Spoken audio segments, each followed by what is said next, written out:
So Excel. Okay, so we have, in this case, just to share with you, so we have the year 0, 1, 2, 3. And so the first year is 1,000, okay?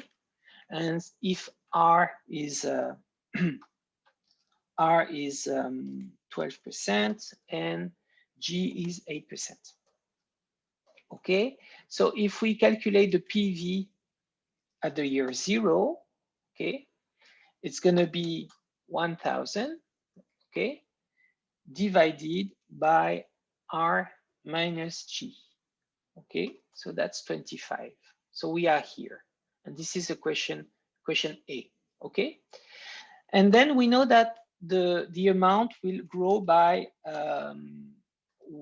8% from one year to the other. Okay, so I made a mistake. So multiplié par 1 plus, okay, sorry. So it's 1,000 times 1 plus 8%. Okay, so is that it? Is that it?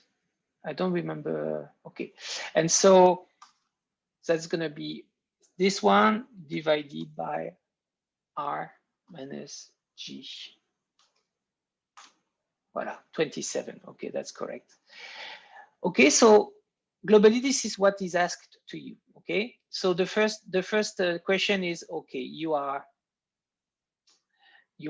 in the date 0, so the first payment you will receive in 1 year, it's going to be 1,000. So what is the value of it? So it's C1.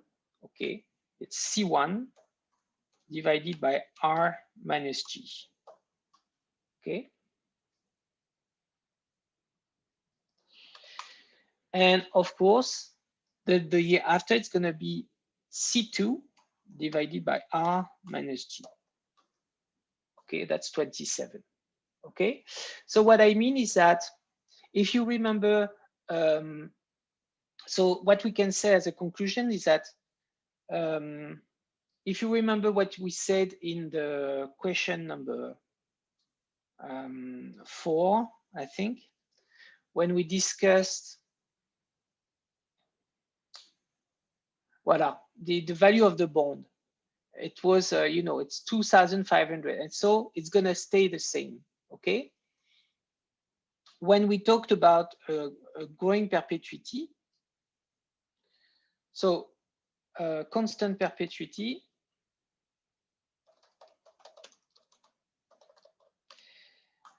the value will remain the same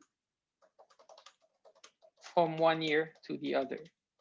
Okay, because the cash flows are constant.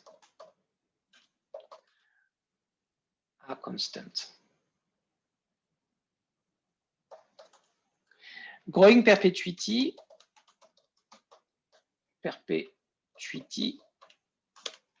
it's the value of the perpetuity will grow by 1 plus G from 1 year to the other. Because of course the cash flows are not constant from 1 year to the other. Okay, the cash flows are growing by 1 plus G. Okay, so 25 times 108 must be 27. Okay, 25 times 1 plus G, 27. Okay, so please keep in mind, and this is what I wanted to show you with this exercise number 8. This is what is important for you to remember. The difference between the constant perpetuity. The constant perpetuity, okay, it's going to be always like, the same amount of money every year. So it's not going to change, okay? The present value of it will always be the same, after the payment, the yearly payment. For the growing perpetuity, as we can see, If we calculate the present value at the date 0, okay, we are based on 1000 divided by R minus G. If we calculate the present value 1 year after, we are based on 1080 divided by R minus G. Okay, so please keep in mind that the growing perpetuity, the value of it will grow by 1 plus G from 1 year to the other. Okay, because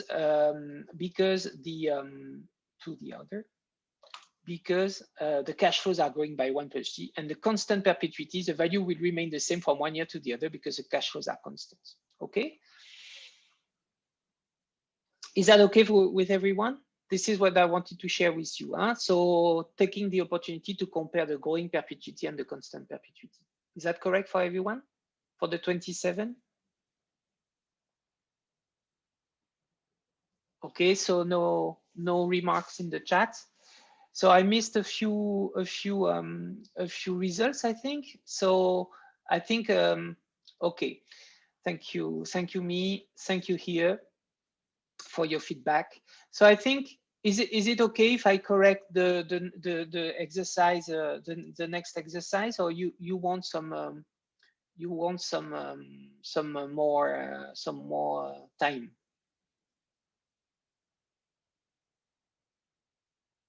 So when you say yes, you mean you're ready, or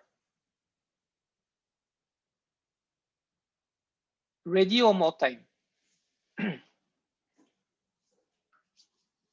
Okay. Okay. So okay. So let's work on the exercise number 9. It's not a difficult one. So let me show you the PDF document.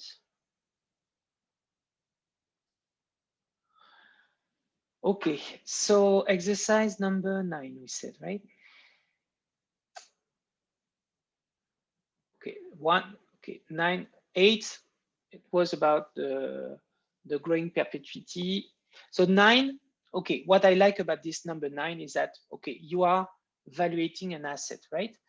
You work for a pharmaceutical company and you developed a new drug, okay? So you want to evaluate the value of the drug, meaning that here you are using what we learned together to calculate the value of an intangible asset, okay?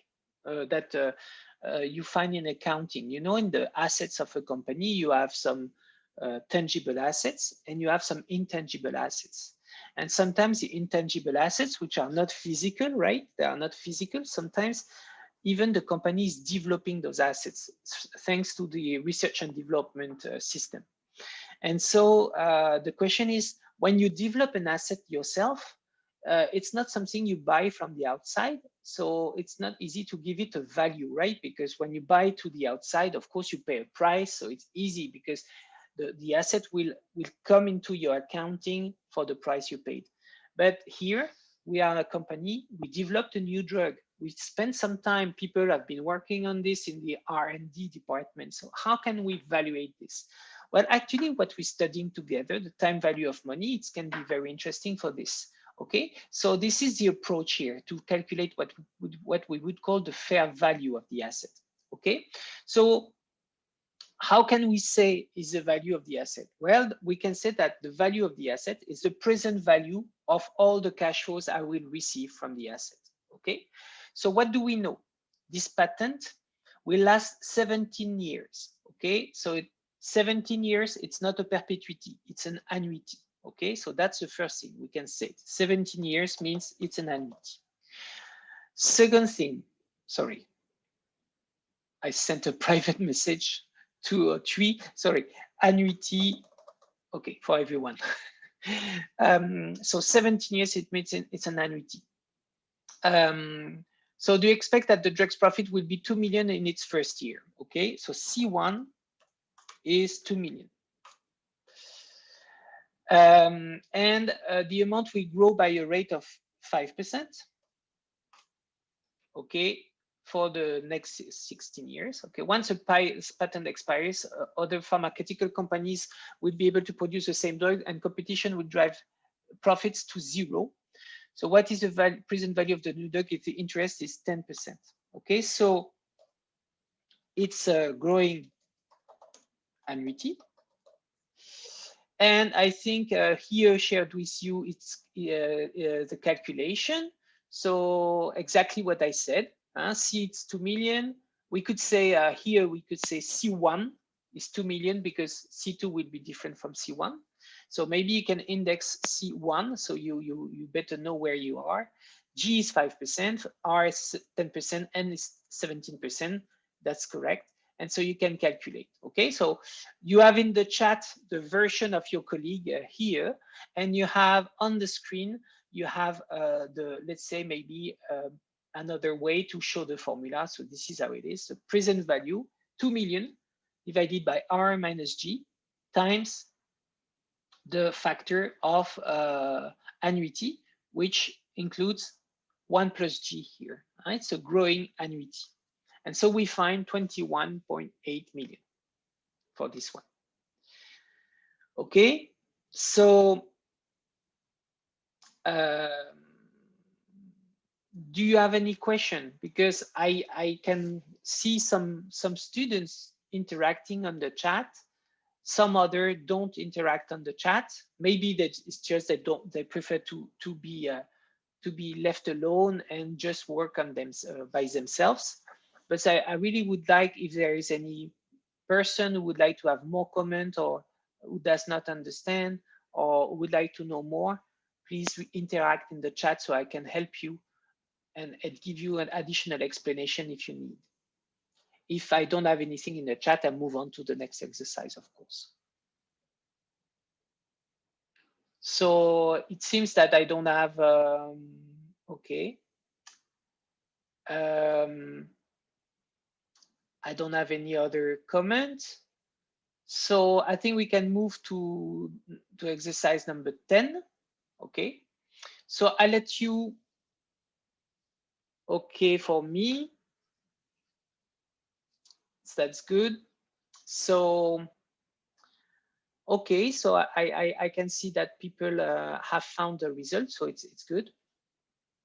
So now we can move to the exercise number 10. So I'm gonna let you 5 minutes to do it. I know that some of you already give me some results. So let me show you what we have here. Okay, so this one, exercise number 10. You are running a hot internet company, meaning a startup, right? It's a startup.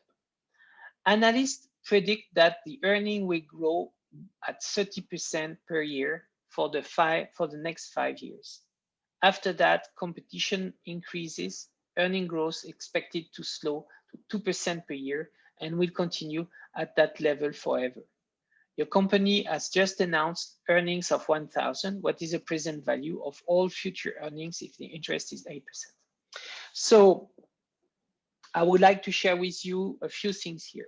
Firstly, what we evaluate is a company. Okay. So we evaluate a company. I think, Dong, your answer is correct. 51.8, 98 million is correct. Okay, so what we have, I'm sorry?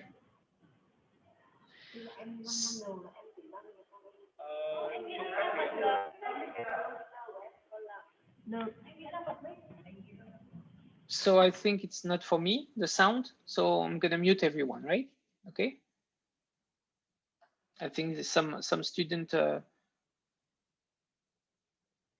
I mute too? Okay, no, I'm not mute. So, okay, so coming back to what I was saying. So here in this exercise, we evaluate a company, okay? So that's the first thing, evaluate a company. The second thing is that we have 2 moments, okay? We have 2 moments, 2 moments. During 5 years, G will be equal to 30%, okay? The earning will grow at 30% in the next 5 years. After that, competition increases. And so the earning is expected to slow. So from year 6, after that, let's say, after that, G is only equal to 2% forever. Okay. So we have firstly growing annuity during 5 years. Okay. From year 1 to 5.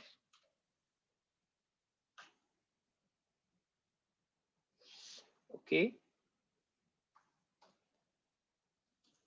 And then secondly, we have a growing perpetuity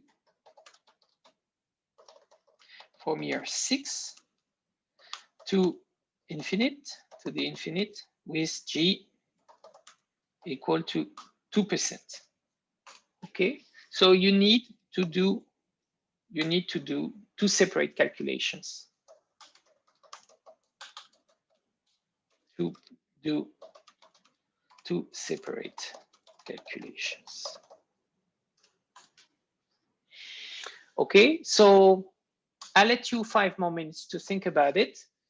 The right answer was provided by one of your colleagues already. It's 51.98 million, if you want to know.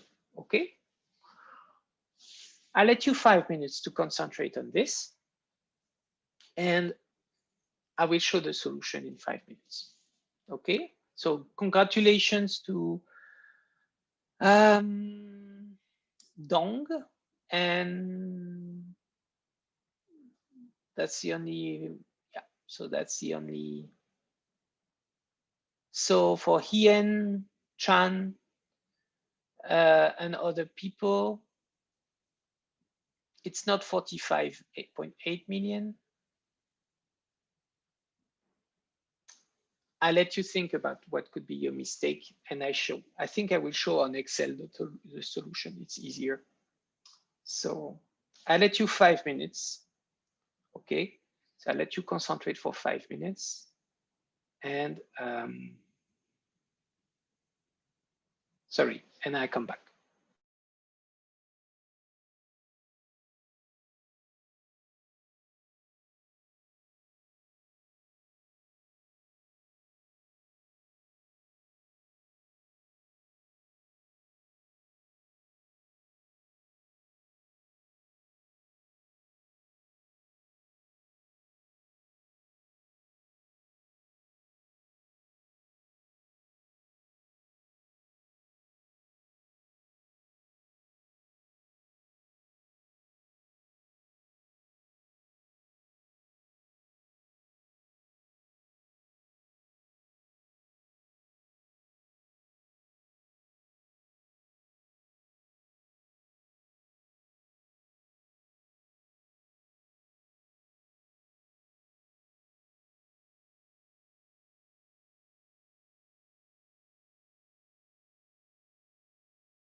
Okay, so I can see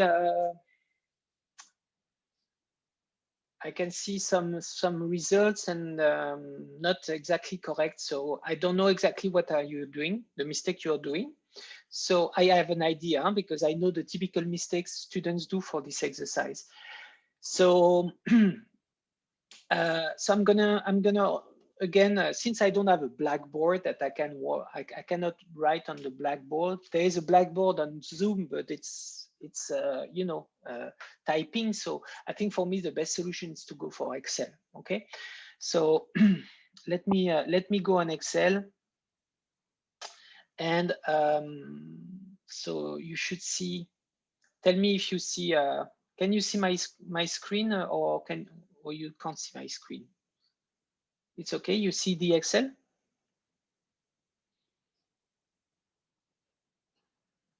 No. Okay.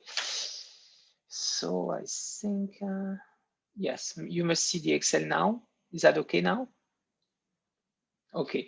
So I don't know why I have to put it on my second screen. The problem is I don't have the data anymore. So I have to, okay, just take the PDF document and put it on the other screen. So, okay. So it should be okay now. So, okay, so let me just write the years. 1, 2, 3, 4, 5, 6, and so on. Okay, so that's the years. That's the years. So today it's 2 million. Okay, so that's the first thing which was maybe tricky. Your company just announced 1 million. So 1 million is announced today. May you zoom it larger, Prof?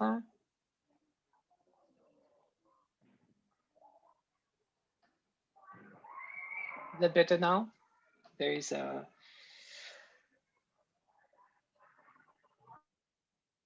Okay, okay, good. So 1 million today. Okay, so the first thing that we had to understand is that it's going to grow by 30%. So in 1 year, it's going to be 1 million.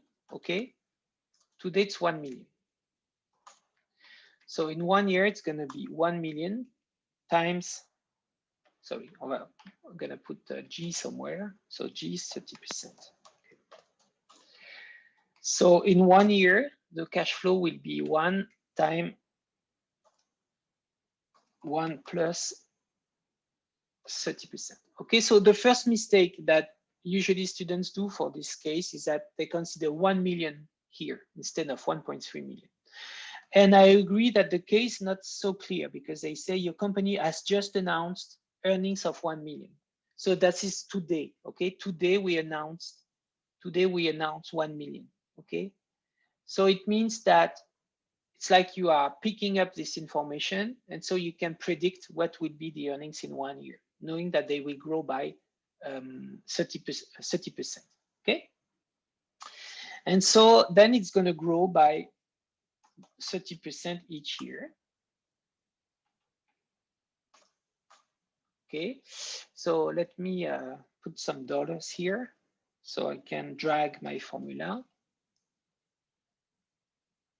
during 5 years, right? And then Prof, if I announce today, does it mean year 0 is equal 1? We don't take we don't take 1 here. If it's your question, we take nothing here. It's just what we can say is 1 happened yesterday. Yes, we can say that 1 happened yesterday, so it's out of your calculation. Okay, and because you received the earnings already, and so you know it's just been paid yesterday. So now the next one would be in 1 year. So compared to exercise number 4 we did together, we could say like it's like just we are just after the payment, after the announcement of 1 million. So we do not consider the 1 million at the year 0, okay, but we use it to be able to calculate the cash flow at the year 1. Okay, so G is equal to 30% here. Okay, and so that's the same here. And so now G is equal to 2%, right? 2% I think, afterwards. Yes. So, so where is the start point to calculate for next 1 year to have? So where is the start point to calculate for next 1 year to have one? That's today. I mean, today at the end of the day, if you prefer. So we just announced one. And so just after we just announce one, we can predict for, it's not 1.03, by the way, it's 1.3, right? It's 30%. So it's just today that we know that we just finished to receive 1 million. Okay, so this is finished, and now we think about what's going to happen in the future. So it's gonna be the starting point is just after we announced the 1 million. Okay. Okay, so that's the first thing. It's quite tricky, yes, I know, but it's always what we can say is that when we calculate the present value of something, it's today, right? And so it's always the first cash flow that will occur will always be in 1 year. Okay, so what was not maybe very clear in this case is that when we say your company just announced 1 million, we should not include the 1 million in the calculation. It's just that we use this information to calculate future cash flow. So do we conclude 1 million this year in PV? No, we do not consider the 1 million in this year in the cash flow. It's just what is helpful for us to calculate the 1.3 next year. Okay, so that's true that the way it's said, yeah, the way it's said, it's not very clear. Okay, so usually I try to, if I want to be sincere with you, I will try to avoid this kind of formulation.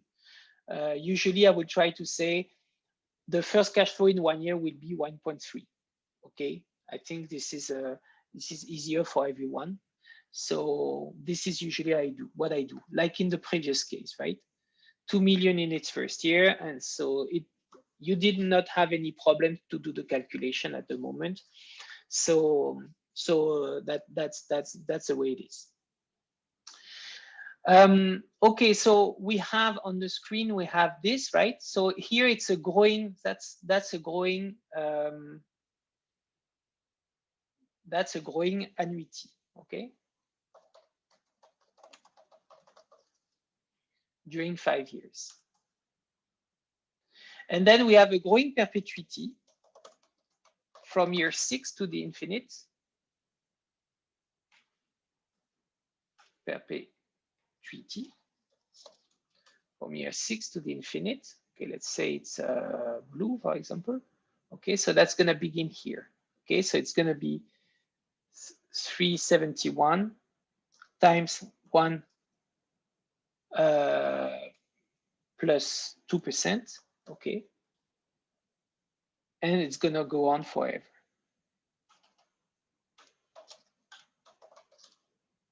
Forever. Okay. So the thing is, so this is what I wanted to show you, the cash flow. So the thing is, you have to understand that we have firstly, so we have two things to calculate. We have to calculate the present value of the annuity, of the growing annuity over 5 years. And then we have to calculate the present value at year 5 of the growing perpetuity that goes from year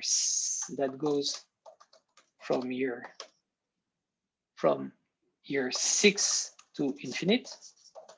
Okay, and we have to discount this perpetuity to the year 0. Okay, because this perpetuity will be here. Okay, so that could be going to begin from year 6 to the infinite. Okay, so finally, the present value of this perpetuity will be calculated here. It's going to be this one divided by R, which is 8% minus 2%. Okay. Why does it matter? Okay. Divide. Okay. This 62. Okay. So this 62, let me check that the result is correct. No, it's not.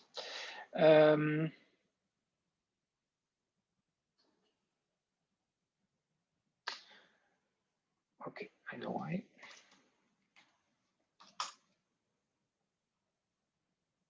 Yes, that's correct. So this 63.12, okay, this is the growing perpetuity at year 5 that represent year 6 to the infinite, okay? And so it has to be added to this one, to the cash flow of year 5, okay, to calculate the total cash flow that we need to discount, okay? Or another way to put it is to say, I calculate the growing annuity over 5 years, okay, which is the orange thing. Which one is it? Anyway, and we have to calculate also the growing perpetuity, which is the blue thing. Okay, so these are the two things that we have to calculate. Okay, so if we have a look, if you prefer, in the PDF document, this is the way it's presented. Maybe you prefer this way. Can you see the PDF?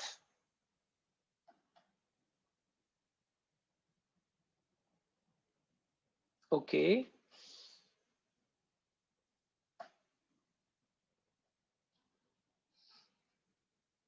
Okay, so PDF. Can you see it now? Yes. Okay, so another way, okay, so another way to put it is this way.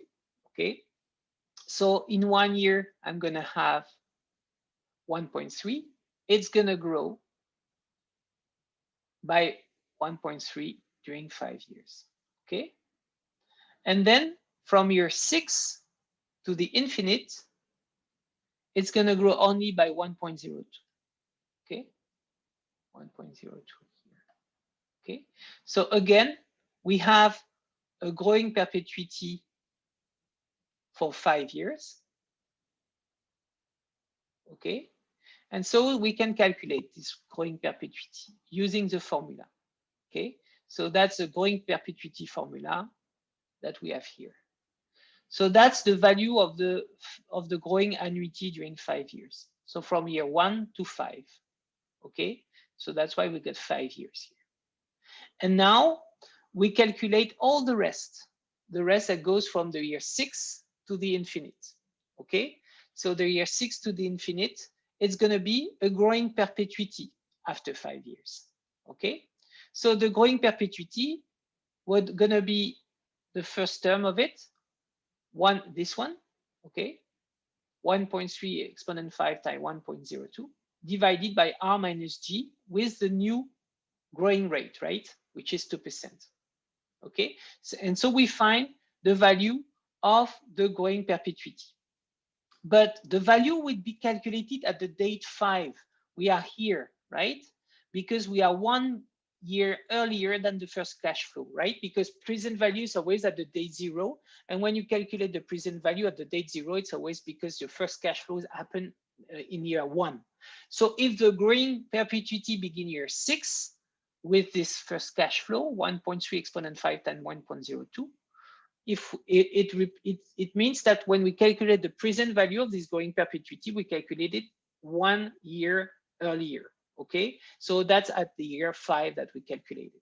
So when we calculate 63.12, which is this cash flow of the growing perpetuity divided by R minus G, okay, we calculate the present value in year 5 of the growing perpetuity.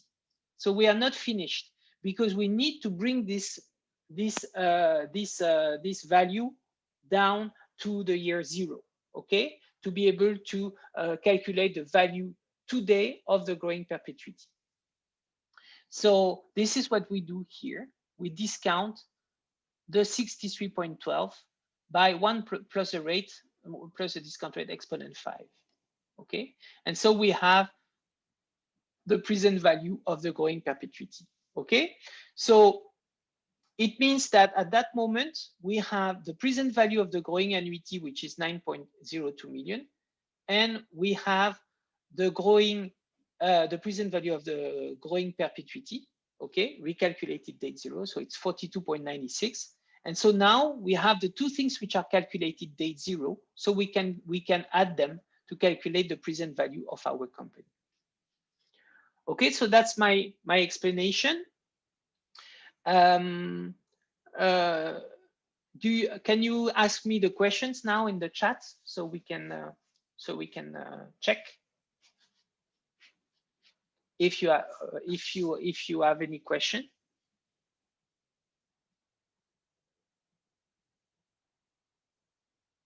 Or is that clear for everyone?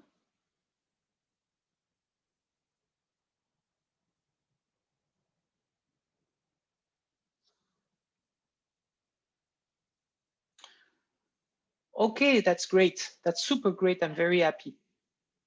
I'm very happy because it was quite tricky to explain.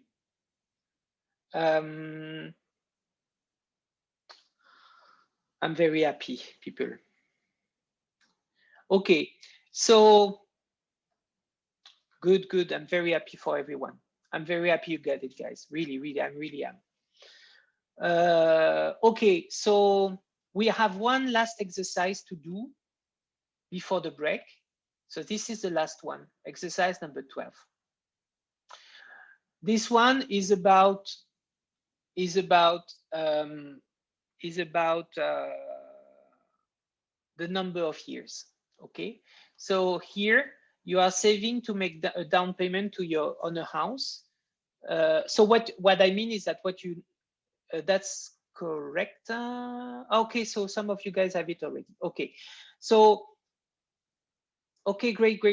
Congrats. Okay, so you know what? I just finished to read the text. I give 5 minutes to other people to work on the case, and then I show the solution. But that's correct, 7 years. So you are saving to make a down payment on a house. So you already have 10,050 saved already, so year 0, and you can afford to save an additional 5,000 per year at the end of each year. So if you earn 7.25% rate, how long will it take you to save $60,000? Okay, so what you need to calculate here is, so it's exercise number 12. Yes, so actually I show a part of the answer, which is so we have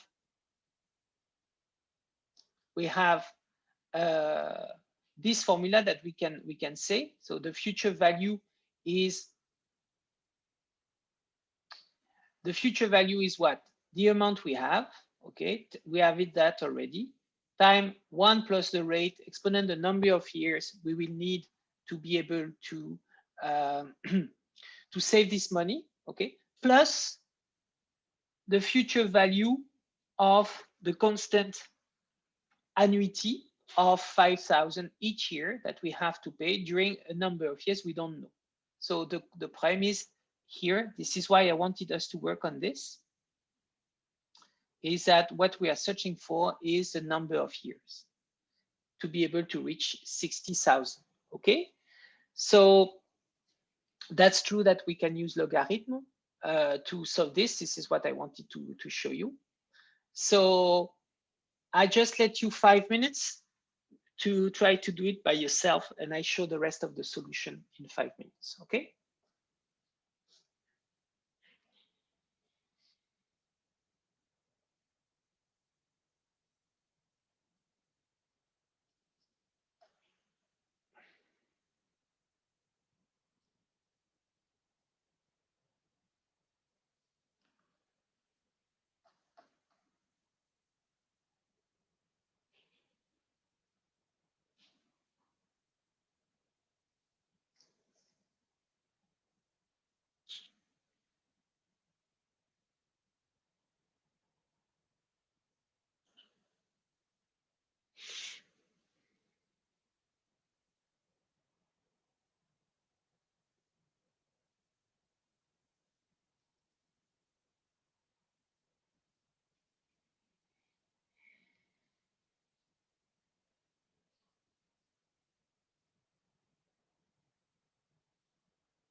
I can see that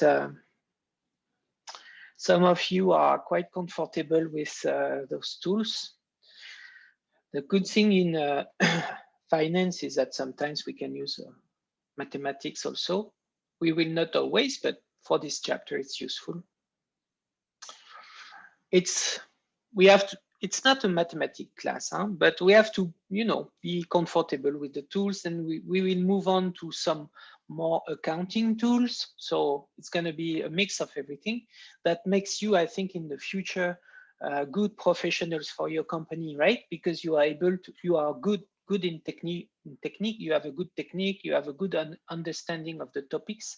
So you can be very helpful for your company. You can see already that some of you, they have already all the answers and everything. So it means that, you can bring that also for your jobs and everything. So that's very, very convenient for you guys. Okay, so let's have a look at the solution. You should be able to see the entire solution now, maybe earlier. Actually, I don't know exactly to which extent you see all the screen or not. But anyway, this is a full answer. Okay, so what was maybe tricky here was, and this is my advice maybe for those of you who would be maybe less comfortable with mathematics, is that do not hesitate to draw a line, on your paper with a timeline, okay? And so you can put the cash flows to see exactly when they happen.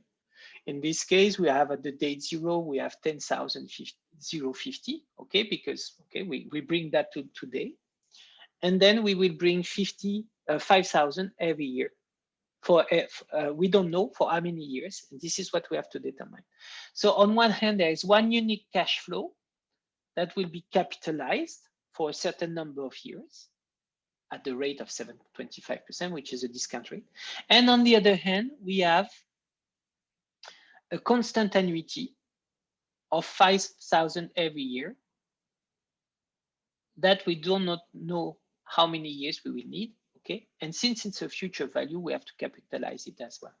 And what we know is that at the end of the day, it needs to be equal to 60,000. This is what we need to reach. And once you have this, of course, you have nearly solved the problem, right? You just need now to do some mathematics and to isolate 1 point r exponent n to find it equal to something like here. So this is what we find after 2 lines, okay? 1.63. And then you have 2 methods. The first is to use a logarithm, as some of you guys do, and as we do here. But you can also, I don't care.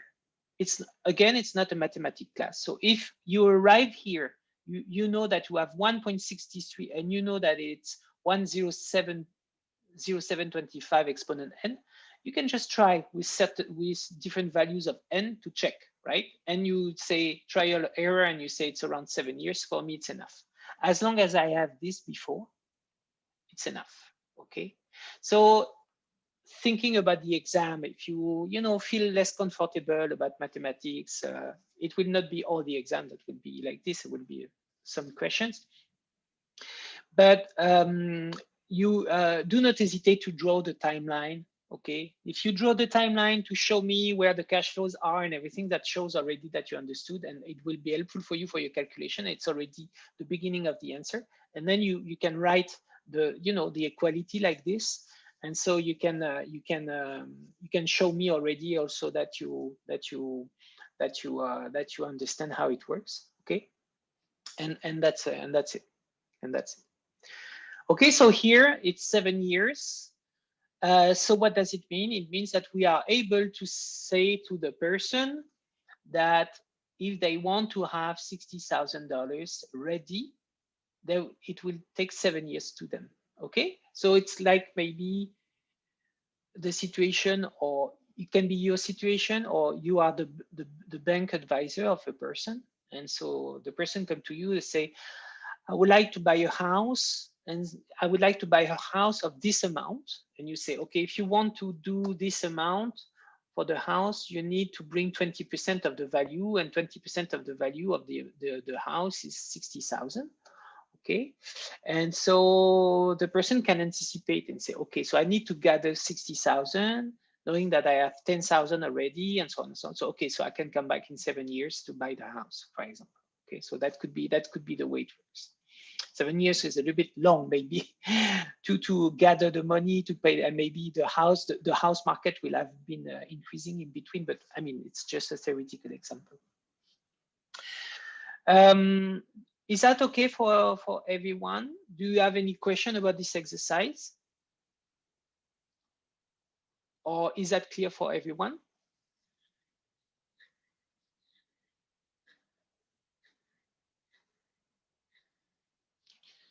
Is that okay? Okay. Thank you very much. We have a French speaker in the room. I think you were saying bonsoir to me yesterday, I think, already. So that's always nice to see some French speaking. Unfortunately, I'm not able to speak Vietnamese, and I know to say bravo. So I can say xin chào, I think it's correct, or gam on, you know, thank you, whatever. But you know, it's just survival vocabulary, right? Yeah, I don't know how to pronounce correctly that xin chào. So I try to. This is all my Vietnamese, but at least I try. Okay, so I don't know how you say, but enjoy your dinner. But I think I'm gonna say that to you now. Enjoy your dinner. So we have a break now for 20 minutes. So it's 8:32. So let's meet at 8:52.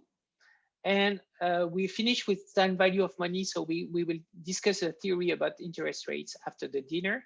So bon appetit, enjoy your dinner, and see you in 20 minutes. I keep on recording, so we have only one file at the end of the day, okay? So you would just have to navigate into the file later on. Okay, allez, bon appétit. See you in 20 minutes.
Okay, so I hope you are here back with me. So it's it's time to go for the second part of the session today. I hope you had time to enjoy your dinner, or maybe you had dinner before the class, but you had the time to have a little break on this Saturday evening. So we have a little bit more than 1 hour to work together before you can enjoy finally the rest of your evening. So for me, it's the morning, we have exactly 12 hours difference. So it's, it's 8:52 in the morning here. Okay, so can you see my PDF document?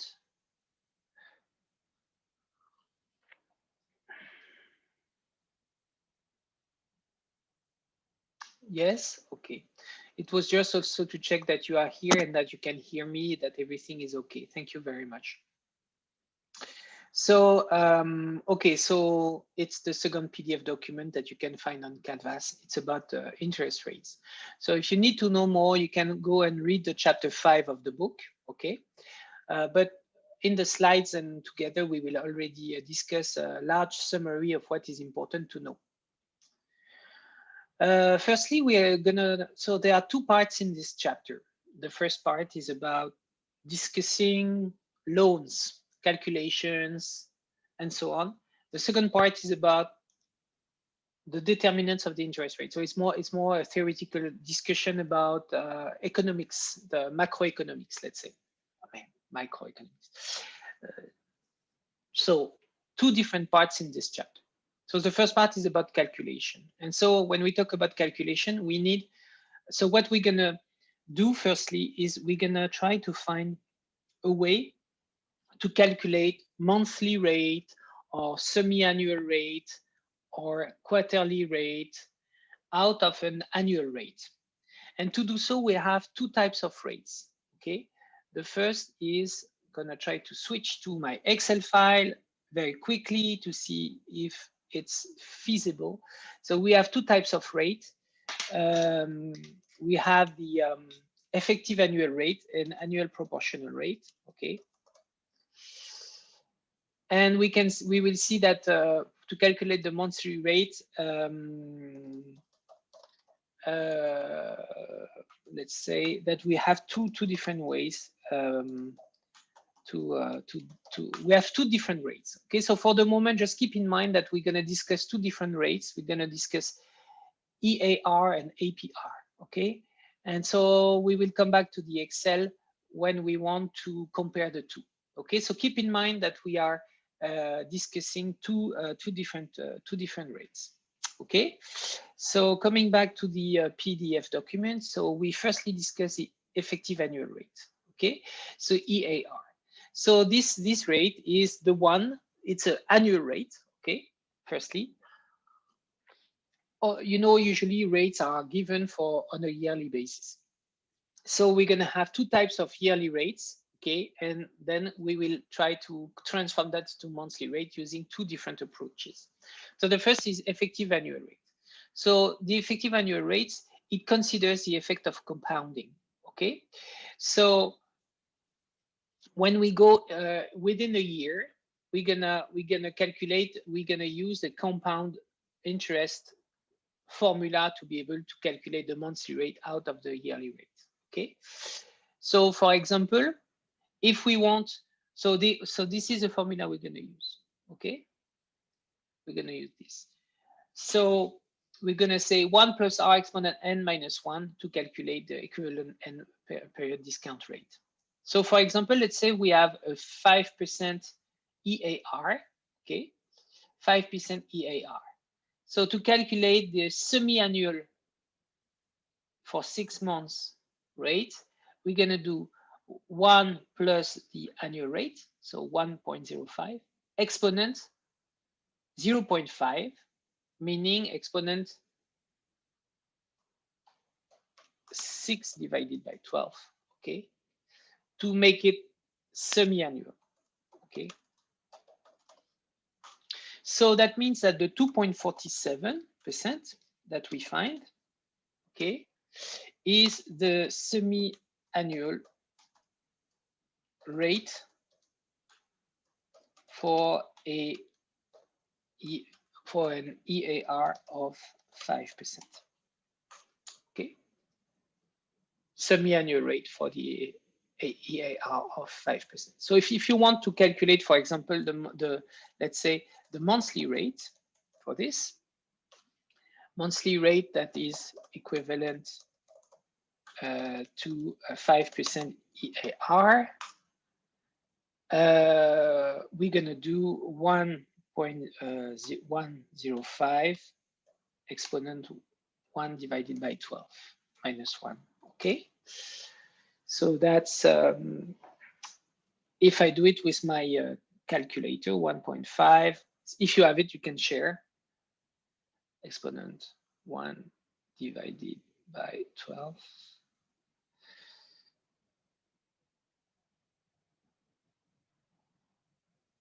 So do you have it? The monthly rate, which is equivalent to 5% EAR. So 1.05 exponent 1 divided by 12 minus 1. Can you share the answer in the chat?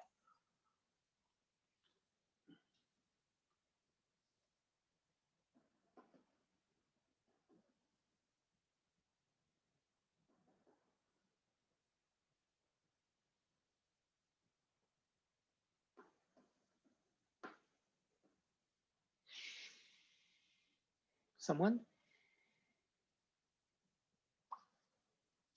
There's someone who can calculate that for me?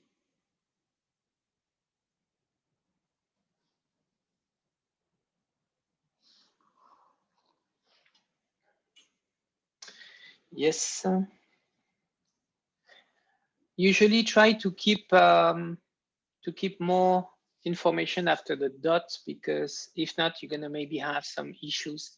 Yes, usually I keep 4, so it's 0.1474, right? 0.1474. Oh, sorry, 0.1474. Yeah, okay, percent.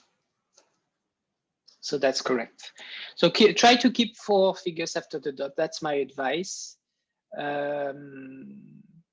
To be able to, okay, yeah, like we do here, right?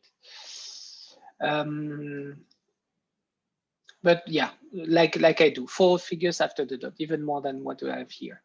So, because if when you do a monthly calculations afterwards, maybe you will have some differences. It's no big deal, huh? I will not penalize for an exam if you have $1 or $2 difference, but just my advice, keep it precise at that level so you can, so it's easier, okay?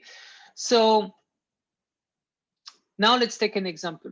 Suppose your bank account pays interest monthly with interest rate quote as an effective EAR of 6%.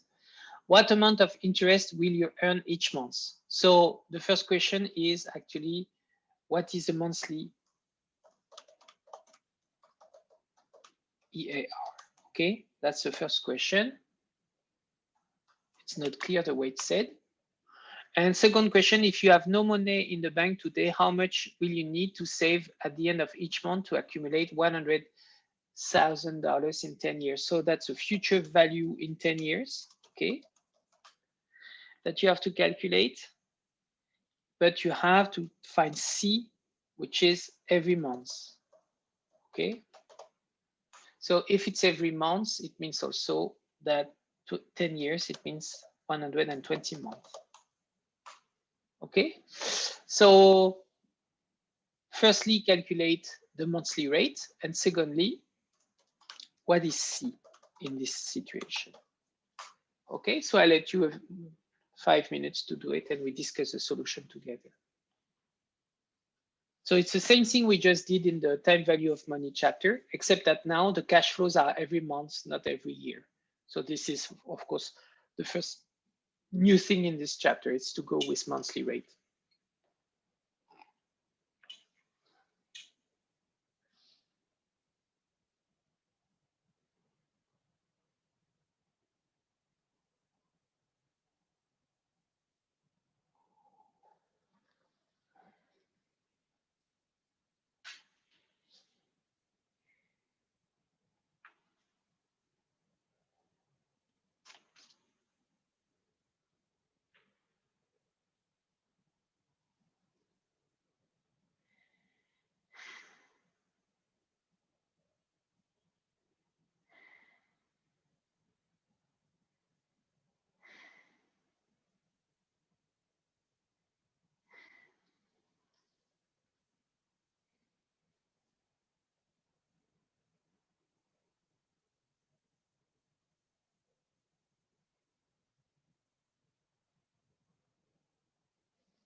So I think the first answer is okay for the rate.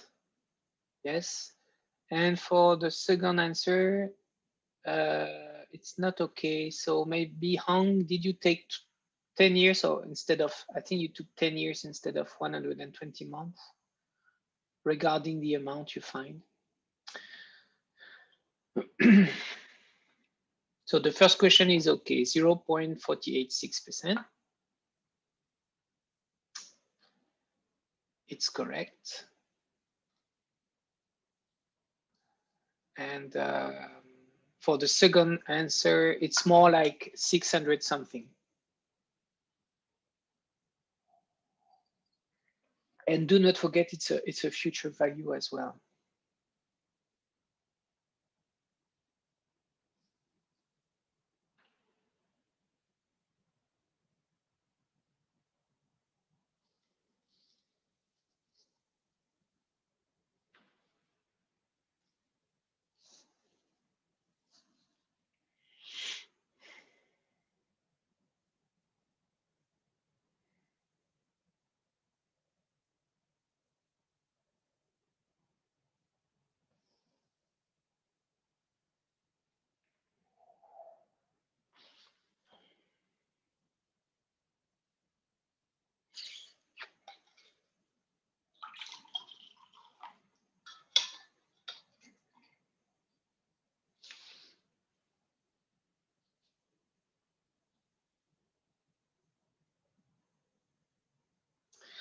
It's a little bit less than that, Kian. It's about 615.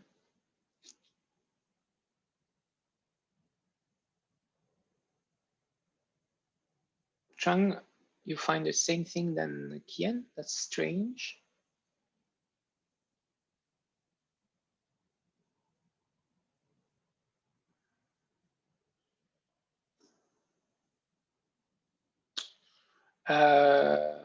You considered 120, right? For the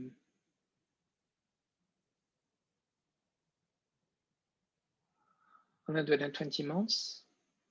And 100,000, it's a future value in 10 years, right?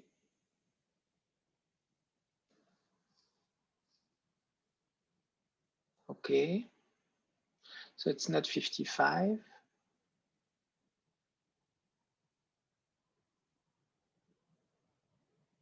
Should be, let me check, but it should be 615.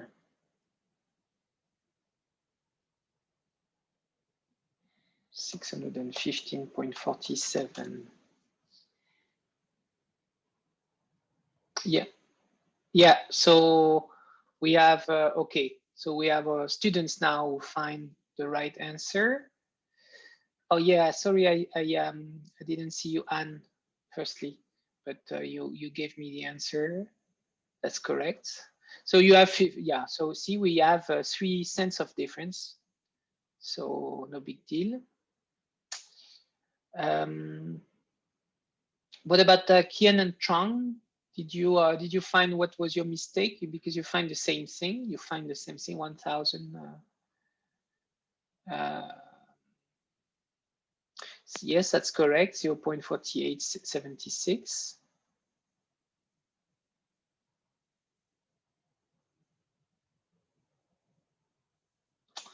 Okay, so Kian is okay too. So I don't know for Kian and Chong, how did they find 1,102? They found the same thing. If you want to share. So it seems that now many students find the right solution. So we can see that we have, yeah, see, only a few cents of difference. Okay, let me show the solution then. Let me show the solution. So it's a screenshot from the book, huh? So you can find the same thing in the book. If I were here, I would write my way on the board, but we don't have a board, okay?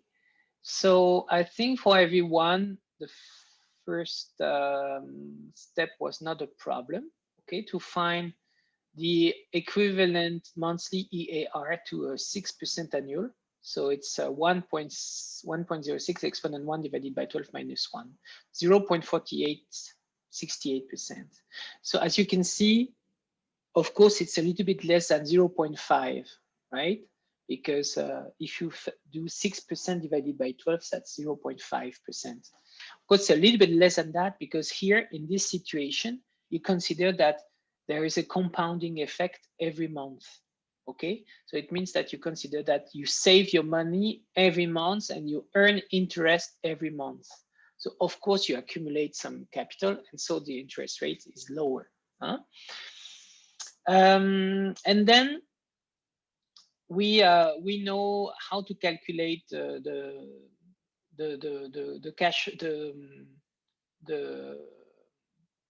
the future, the present value we don't have it here, so I'm going to put it on Excel. They do the other way around with the other formula. So let me do it my way then. So we have a rate. So I'm going to increase, right? So the rate is 0.4868. 68. I see 76 here, but I'm not sure this is it.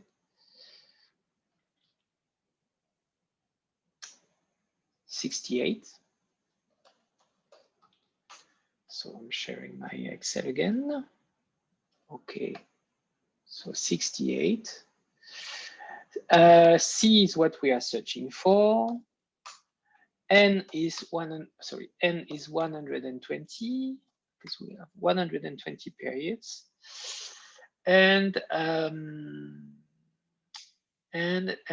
that's it, right? And so we want the future value to be 120. So future value, I will call it future value 120, okay? Because its future value is in 120 months.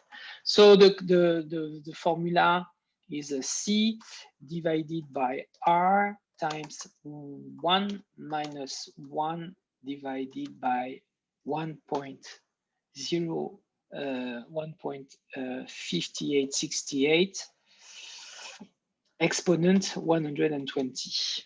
Okay, so that's the formula.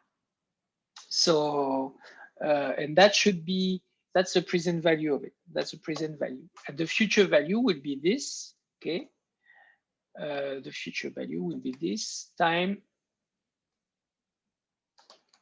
1.4868 exponent 120. Okay, that's the two steps. Okay, because in the official solution they show directly they use directly the formula of the future value of an annuity. So if you want to do two steps, you should do this way. Okay, so firstly calculate the present value. Okay, so present value will be you don't know, because this is C that you are calculating. I'm sorry. So the future value here, that must be equal to 100,000. And so here you just have to solve the 100,000 here. Okay, to solve the C, knowing that R here is 0.004868. Okay, and so here also, sorry, I forgot my 2 zeros. Okay, so that should be okay now. So here also I forgot the 0.0. See, I forget it also myself sometimes. So that should be okay. I don't know if someone has something to add to this, but that should be okay, I think. And so this is how you can solve it, by going from the present value to the rest. And so this is what they do, but they do it in one step here. Okay, and so they recalculate here C, knowing the future value 100,000. Okay, and so using the annuity formula, but searching for C, and so we find 615.47 per month the calculation. You also have, I don't take the time to do it, but you also have the name of the formula you can use directly in Excel. I don't do it because okay, so okay, you consider, so Chang, you consider 100,000 as a present value instead of a future value. Okay, I understand. That makes sense now. At least you will not do the mistake twice. Now you will remember. That's always the good way of learning from our mistakes, so that you will not do the mistake again. Okay, so yeah, so you have also the formula you can use directly on Excel. So I don't do it because your final exam will be taken on a paper with a pen and a calculator. And so I prefer not to use Excel calculations. We will use it for the group work because you know what the group work, you will use a template, so we will use a formula, so it's going to be fun. But for me also, I like it that we use a calculator and the pen, because that means that we use our brain. You know, sometimes when we use directly the formula from Excel, sometimes we don't know what is behind the formula. So I know that in the professional life, you will use a formula. I do too, and in some other contexts, I use a formula as well. When I teach, for example, to Canadian future CPAs, but you know, for the moment, it's good that we know how it works. For me, it's very important. We know to do it manually. If we do know how to do it manually, you know, we know how to do it. Okay, so here, so we find 615 for the monthly annuity. So that means that the person will have to pay 615 every month during 120 months, meaning 10 years, to be able to accumulate $100,000 in 10 years. So this was what was required in the case. Okay.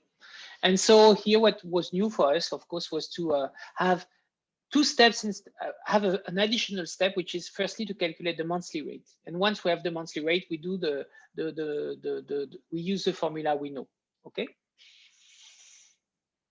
So that's it for this example. Now let's talk about the other one. So this is where I prefer to warn you, it becomes sometimes confusing for the students. Let me explain why.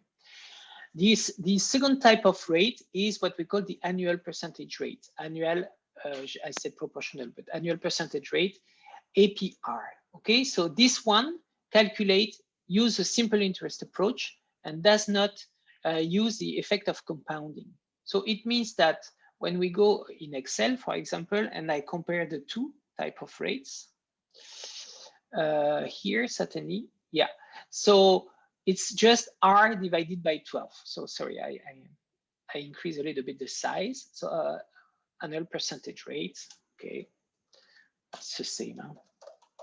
It's proportional anyway. So R divided by 12. Okay, so instead of doing this formula, we use this formula to calculate the monthly rates. Okay, so we change so the difference is the way we calculate the monthly rate.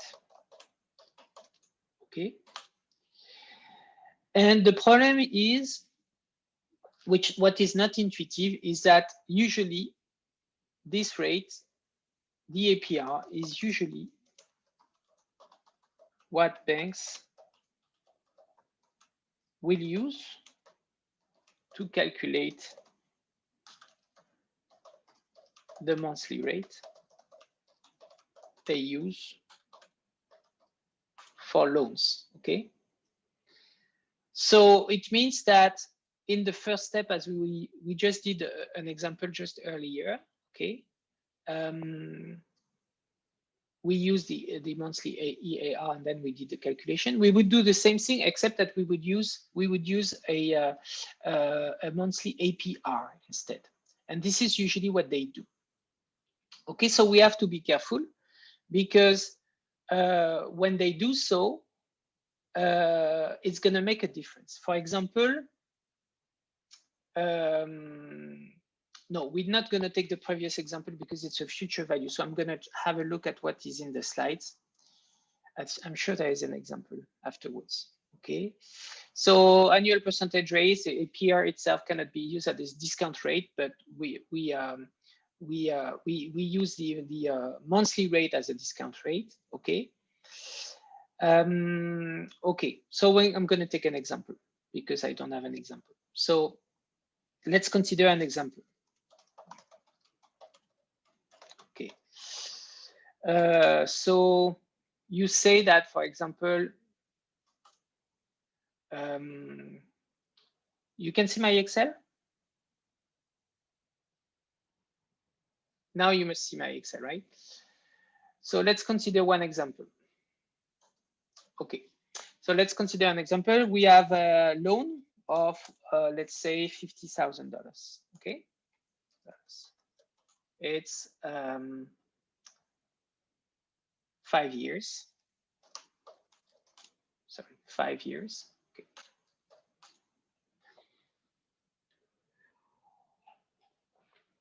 We have 5 years, okay, with monthly payments. Okay, so I would like you firstly to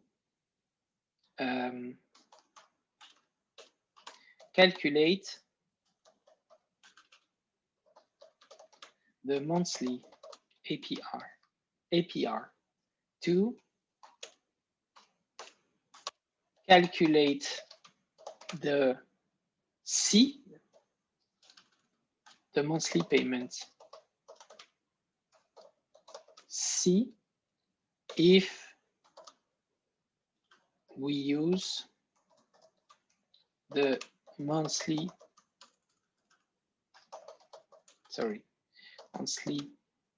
APR in the calculation. Okay, calculation. Okay, and third question, calculate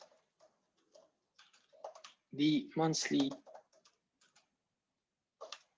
EAR, and 4, calculate the monthly payment if we use the EAR. Okay.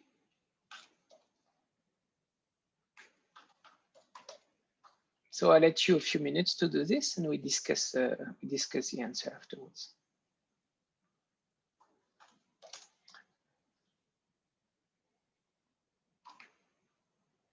Sorry, I didn't say the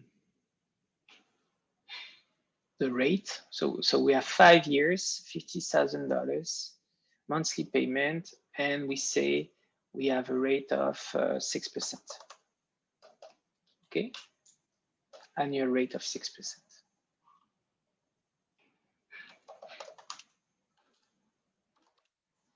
Okay, I think we have all the information. So I do it at the same moment with you, so you can check. But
So Dong, this is correct, A and B.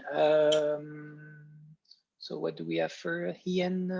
It's correct for the rate as well. So for the B, I think it's correct, but you have, it's not 96, it's 966. So I don't know.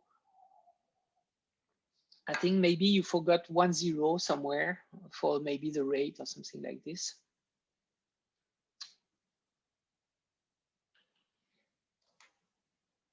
Three, so we have, so it's equal to 1.06 exponent 1 divided by 12 minus 1.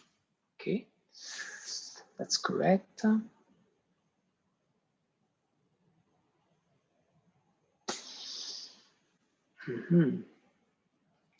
Been too optimistic in my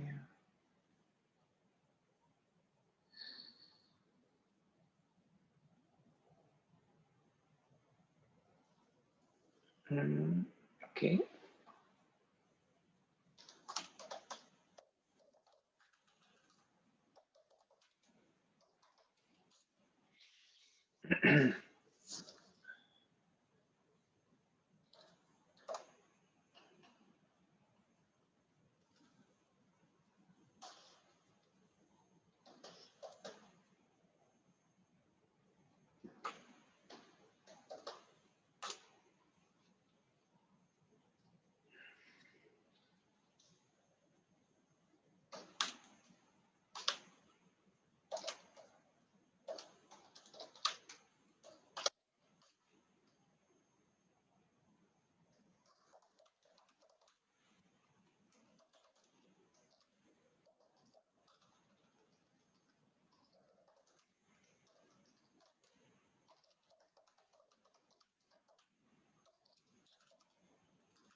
So I see that Trung anticipated a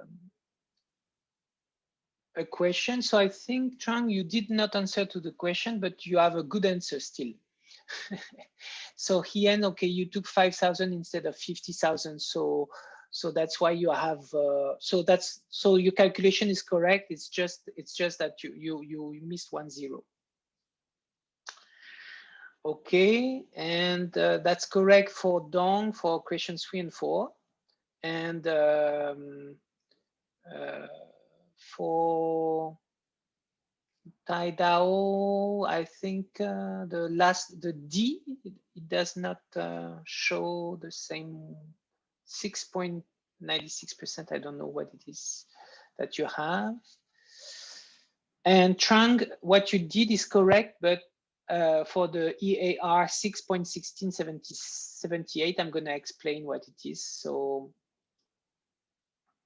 okay, as the good answer, yeah. Yes, so it's correct, it's correct. It's actually what I added here. And so I can put the way you do as well. And we're gonna explain why. I just let 2 or 3 minutes for everyone to have a chance to finish the calculation, and then I discuss my solution with you. But I can feel that you understand what it is.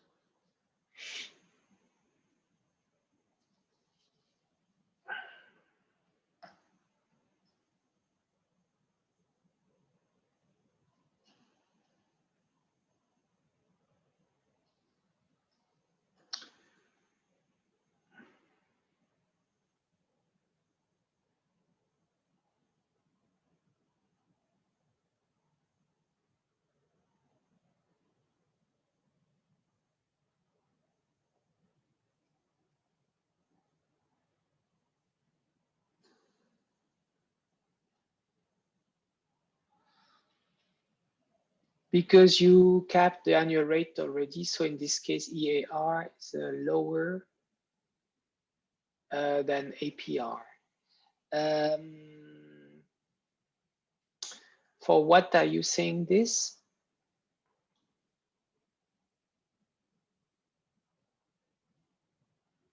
Yes, actually, yes, actually, I think I understand what you say. So yes, when we use a monthly APR of 0.5, obviously we use something which is higher than the EAR. So we can see we have a higher rate. So of course, when we recalculate that on a yearly basis, it's higher. It's higher. This is what we wanted to show. Actually, I don't know if it's what you said.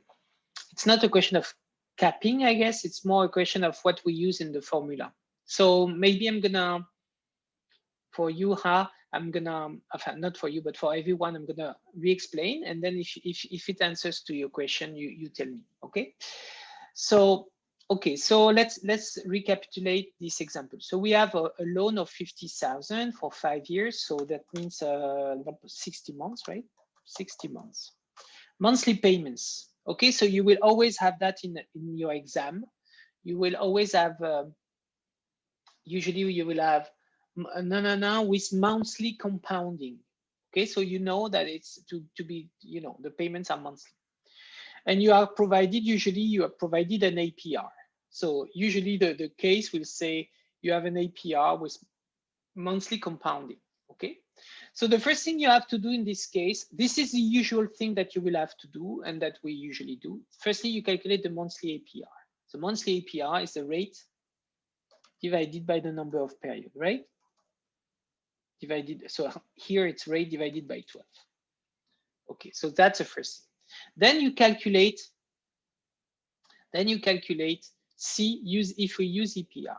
Okay, so you use the time value of money formula that we use generally, but using the APR. Okay, so this is what we do here. Okay, we use a formula for the constant annuity with, as we can see, the APR, and so we calculate that's a monthly payment. Okay, so that's a monthly payment. Okay, so that's C. So every month people will pay 966.64. Okay.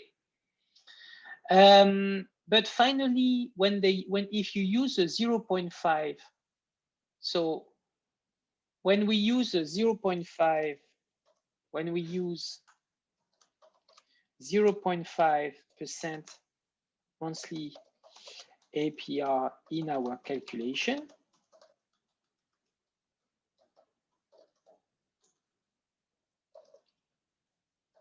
the real cost, the real interest rate will then be higher than 6% annual.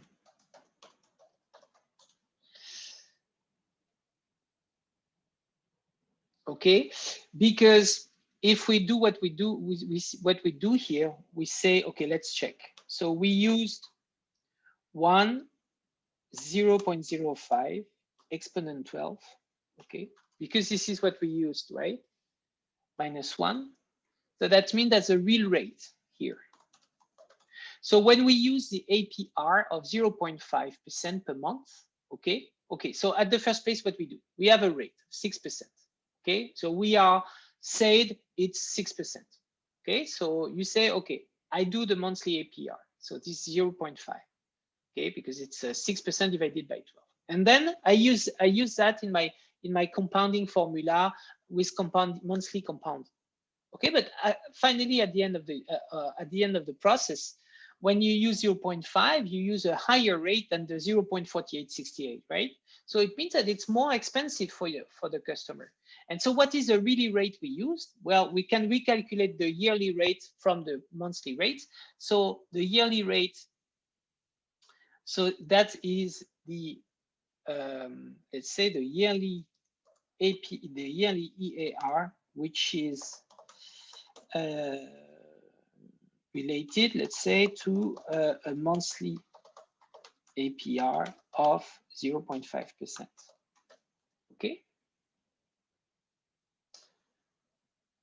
So by using the monthly APR here, we are taking a more expensive solution. If we are more fair to the customer, we say, okay, we take the monthly EAR, which is 106 exponent 1 divided by 12 minus 1. Okay, so this is what we should use. We should use this, and we would have then 0.4868%. Okay, and we can see that the payment would be a little bit lower. It would be 962 instead of 966. The problem is, and this is why it's tricky, and I hope you understand, in real life, what the banks are doing is that they are using the monthly, they are using this method, 1 plus 2. They are using this method. You are provided an annual rate, which is supposed to be said to be an APR, 6%. Okay, you have to use it to calculate the monthly rate by divided by 12 here, and then you use the rate in your formula. And so, of course, in your formula, since you consider that you have a monthly compounding, finally, you find something a little bit more expensive than if you were using the monthly EAR. It's because when we recalculate the rate, the monthly rate on a yearly basis, we are saying that it's 6%. Okay. It is said that it's 6%, but in reality, you pay 6.16%, 6.17 nearly. And this is what is done in real life. So this is what you have to do. So what you will have to do always in your cases, firstly, calculate. So let's say, I don't have to put it again. This is what you will have to do, usually during the exams and during our cases together. Firstly, you calculate monthly APR, and then you calculate C if we use the APR. And usually you are also asked to calculate this, okay? To recalculate the yearly EAR, which is linked to this. Okay, this is usually how it works. Do you understand? Do you have any question in the chat?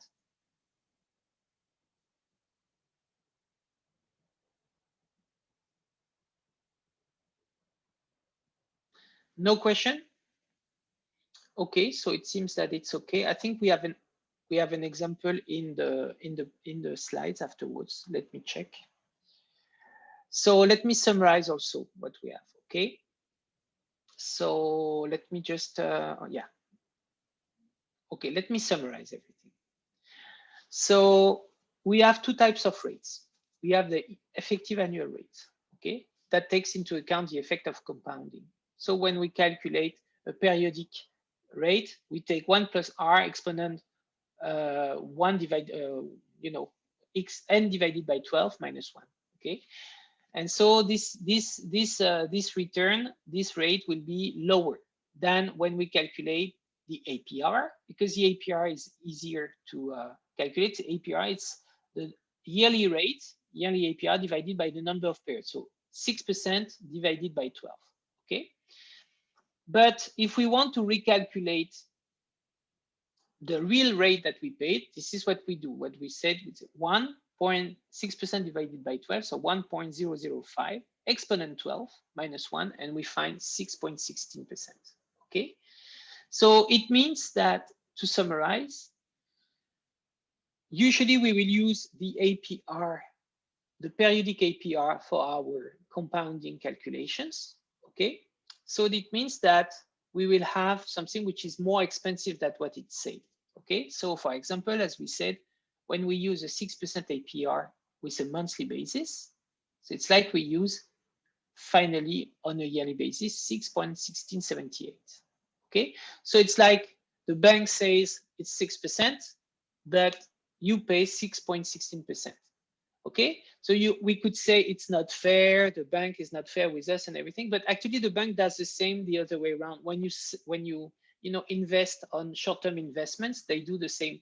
They do the same calculation. So sometimes it's at your benefit, sometimes it's not at your benefit. But this is what they do.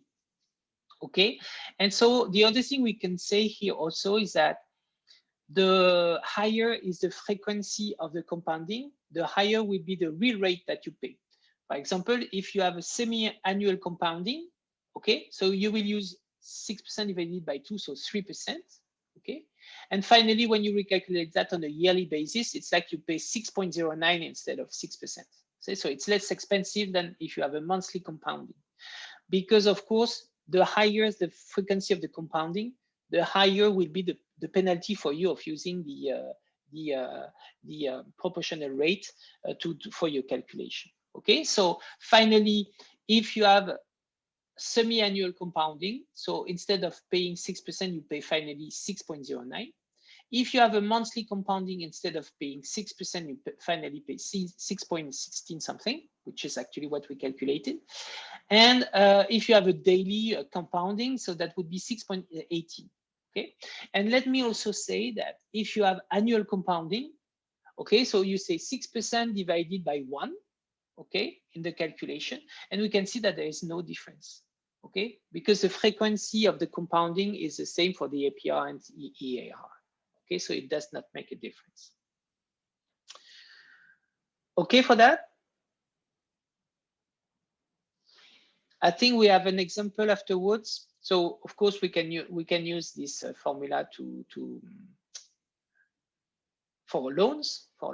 Okay. Okay, so we have an example. So we have the opportunity to train again together. Okay, so you have this example. Let me write down the question in the chat. So you consider $30,000 car loan with 60 equal monthly payment computed using 6.75% APR with monthly compounding. Okay, so you see all the information which is provided. It is say that it's an APR. So you know that if you have monthly compounding, then you're going to divide 6.75 by 12. Okay, so first question, calculate monthly APR. We're going to do exactly the same thing we did in Excel, so you can check you have well understood. Secondly, calculate C. Okay, calculate C, so the monthly payment. And 3, what is the real EAR applied to the loan? Okay, I'm very confident that you're going to find this and you will be able to check that you have well understood. So I'll let you 5 minutes. You can share your answers in the chat. I'm going to do it manually for once. So I use the same tool than you. Okay. Because I want to let the PDF share it, so I don't want to go on Excel.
$0.656 is correct, but maybe try to keep 56.25, I think, to have more details for your calculation. If not, maybe you will have you will have some approximation in your calculation. So it's 6.75%. and 60. Okay, so 1.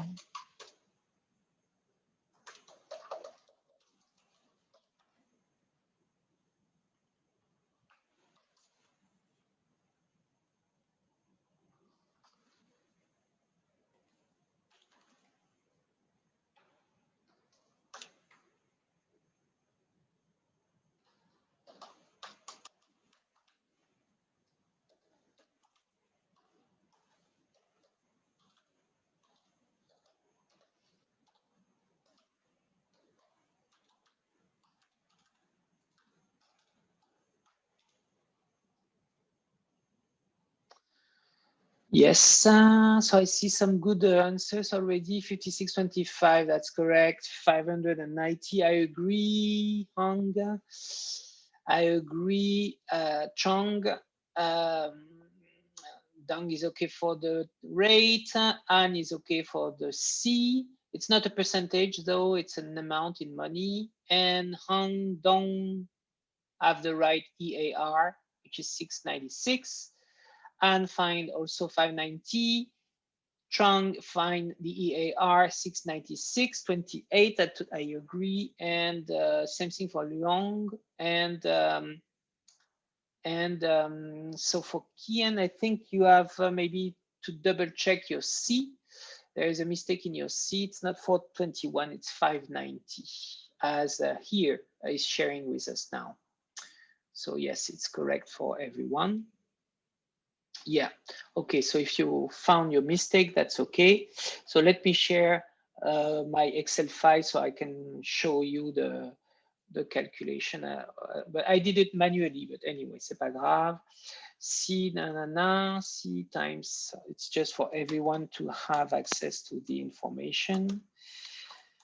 0,05625 exposant 60. That should be okay. And so C is 590.5. Okay, 2, c'est C. And 3, c'est E, so the EAR, so it's 1, 0, 0, 20, 56, 25, exponent 12 minus 1. And that's 6.96.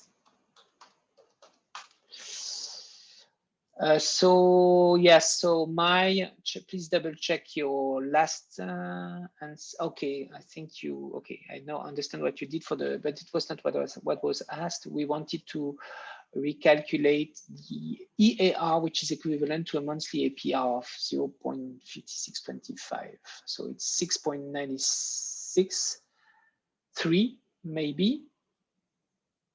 It seems to be 6.96.3. Okay, so I add that. Okay, to my so EAR. So if we summarize, so we were told that we have. So this is typically what you could have, right, for the exam. Or you can see. Okay, my Excel is freezing. Okay, so I share it again. Is that okay now?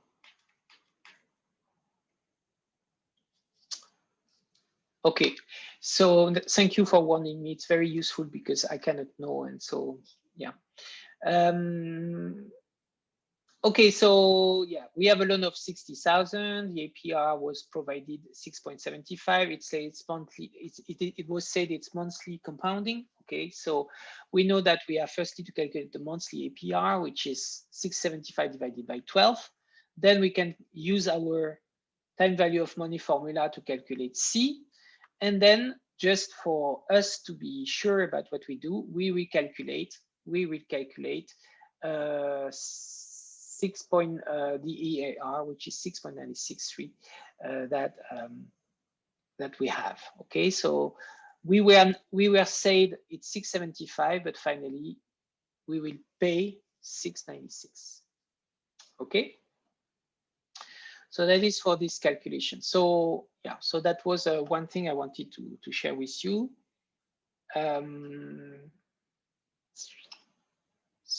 So,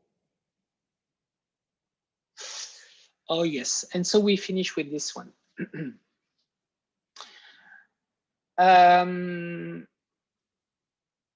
So, okay, so just to check in the version with the solution. So we had it here, okay, 590, okay. So now we can also, and that's the last thing we can do, we can also compute the outstanding loan balance by calculating the present value of remaining loan payments. Okay, so for example, so 2 years ago, your firm took a 30 years amortizing loan to purchase a small office building. The loan has 4.80% APR with monthly payments of 2,623.33. Okay. So how much do you owe on the loan today? And how much interest did the firm pay on the loan in the past year? So just before getting into the details, is there someone in the chat who could say to me how we can do this? So basically you are asked, you know that within a payment of a loan, when you pay something, you pay 260.23.33, you pay a part of interest and a part of capital that you pay back, right? So here the question is, during last year, what was the part of capital we paid back and what is the part of interest we paid? Knowing that we paid 23.33. Okay, is there someone who has an idea how to do this in the chat? I know it's not so obvious for you because in Vietnam, you don't use the constant annuity system. You use a constant repayment system, which would be what we will do next. We will compare the two of them. But sometimes I've got one student who have the idea to do it. I see that there is no one trying to say something in the chat. So maybe I was not clear, or maybe you don't see the point. So let me future value of present value. Okay, so we begin to, so it's for, okay, PV of 2 years ago. Yeah, we are going towards the solution. It's not exactly this, but okay, so let me share with you because I can see that you have ideas, but I have maybe to help you a little bit to get into the right direction. So I'm gonna share Excel again. And I'm going to try to find a way to have a look at the PDF at the same time. I hope you can do so. So we can have access to the data. Okay. So I'm going to create a new. It's like my whiteboard is actually Excel now. So we okay. So the loan has a 4.8% APR with monthly payments of 2,623.33. How much do you owe on the loan today? So how much do you owe on the loan today? Well, this is something we know how to calculate, and this is maybe was what Chang was trying to say, but it's not exactly this. If we remember what we did at the beginning of the course, you know, we had this exercise in the time value of money when we have, you know, we say after 12 years, what we still owe is the 18 years to go. Okay, so same thing here. So after 2 years, there are still 28 years to go. Okay, so the present value of the loan today is the present value of 28 years to pay. Okay, that's the first thing. The first thing we can calculate, this is it. The present value of the loan today is, so that how much do you owe on the loan today? So that's how you do it, 20 years to pay. Okay, And then the second question is more tricky. The second question says, how much interest did the firm pay on the loan this past year? So how much interest we pay during year 2? Okay. So to do this, we have to remember that we paid a total of 12 monthly annuities. Okay, so we paid a total of 12 times 2, 6, 23, 33. Okay, so that's 12 times 2, 6, 23.33. Okay, okay, this total is made of two things.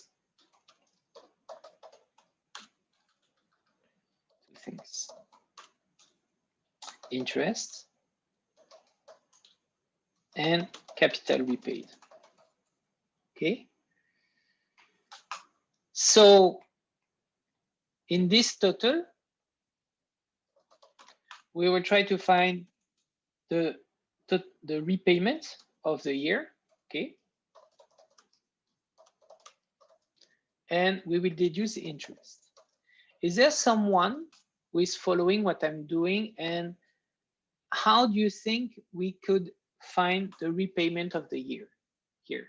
Is there somebody who could who have an idea about how can we calculate the repayment of the year 2?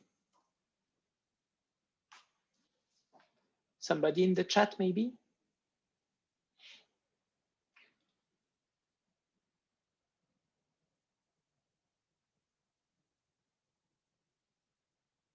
Okay, so let me help you. In the year 2, sorry, paid in year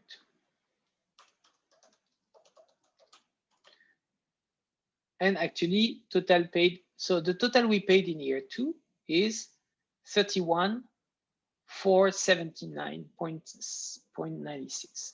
Okay, and as I said, this total is made of two things only: interest you repay during the year and capital you repay during the year. Okay, so now we want to know what is a part of interest, part of capital repaid, part of repayment. Okay, and what is a part of interest, which is in this total. What is a part of repayment? What is a part of interest? Okay, the part of repayment, actually, it's going to be easy. I'm not sure it's 30,000, but I need to check. I don't have the figures in my mind. I'm just giving you the logic so you can try to do it for tomorrow. Okay, so you pay a total of 31,479.96. This is made of interest and capital repaid. How would you know the detail of the part of the capital that is being repaid and the part of the capital the part of interest that are paid? The repayment of year 2 here, actually, what you can do is you calculate the present value of the loan after 1 year. Okay, then you calculate the present value of the loan after 2 years, and the difference is the repayment of the year 2. And once you find this difference of the payment in the year 2, you can deduce a part of interest. Okay, so I would like you to try to do that for tomorrow, because we are nearly 10 p.m. 10 p.m. for you, 10 a.m. for me. And so we discuss that as the beginning of the session tomorrow. Okay, so again, we are in a constant annuity system. Okay, so we pay a total of 12 times the monthly annuity. So we pay 31,479.96. But our problem is we would like to know what is a part of repayment of the loan, what is a part of interest. So what you can do is firstly to calculate the part of the repayment. How do you do that? Well, you calculate the present value of the loan after 1 year, you calculate the present value of the loan after 2 years, and the difference will be the amount you repay during the year. So you can put it here. And once you have this one, well, the interest will be the difference because the 31,479 that you have is made of only two things, interest on capital repaid. So once you find the capital repaid, you can deduce the interest. Is that okay for everyone? The challenge that you have to solve for tomorrow, 7 p.m. Can you upload this draft Excel file in the chat too, Prof? Yes, I can. I can. I will upload the video as well. Is not enough? I can put the draft on, but okay, I'm gonna put the draft and I'm gonna name it. As you can see, the name of it is IDBV Blackboard. So it's like my board. So I'm gonna name it with the date as well. So I'm gonna update today, and so maybe tomorrow as well. Okay, so you can have a look at it. Okay, so you can. So I will try to upload the video very soon. I'm gonna upload this draft of Excel, even if it's just not very clean, but anyway, it's okay for me to share that with you. And so you try to do that for tomorrow. And so we meet at 7 p.m. tomorrow, and we solve that together. Is that okay for everyone? Okay. Okay me, okay Dong, okay Hong, okay Ha, okay me again, Anne. Thank you very much. Thank you, Dong, as well. And I wish you a very pleasant last part of the Saturday evening. Maybe try to have nice dreams. Maybe try not to dream about calculator or APR, or maybe watch a movie before getting to bed, so your brain is cleaned out with everything. I'm just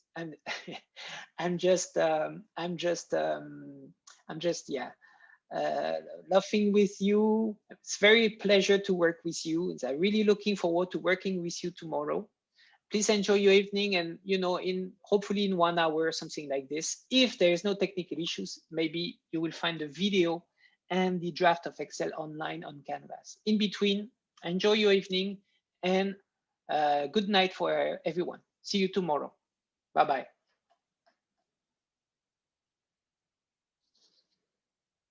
Thank you.